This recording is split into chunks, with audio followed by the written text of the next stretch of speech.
Je n'ai pas faim. C'est la phrase que je dis assez souvent. Mais en réalité, je meurs de faim. Mais j'ai cette foutue voix dans ma tête. Elle veut pas en sortir, c'est affreux. Je me trouve absolument horrible. Devoir me regarder dans le miroir est une torture.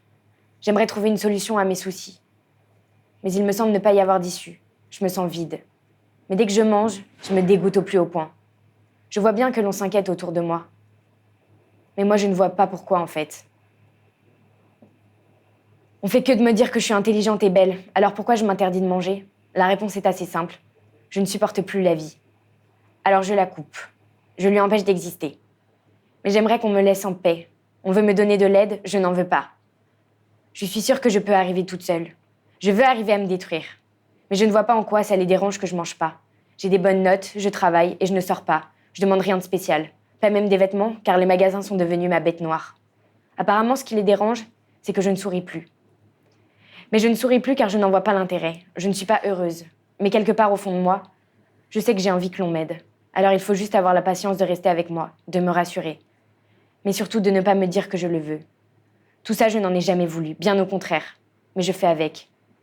Je vis avec Anna et je n'ai pas choisi. Anorexie.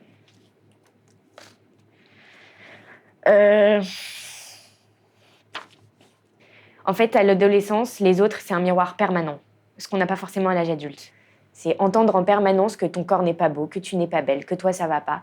Et puis au final, on finit par les assimiler, ces choses-là, on finit par y croire. Hein. C'est comme si je dis, ne pensez pas à un éléphant. Le premier réflexe, c'est de penser à un éléphant. Donc quand on me dit t'es grosse, le premier truc qu'on pense, c'est qu'on est grosse. Et au final, on s'enferme dans ces choses-là. Et après, il n'y a plus de vie. Après, les gens sont détruits et c'est justement à l'adolescence qu'il faut se préoccuper de ces choses-là. Ça fait cliché, on dirait un documentaire sur Arte, mais c'est la vérité. Donc, à un moment, voilà.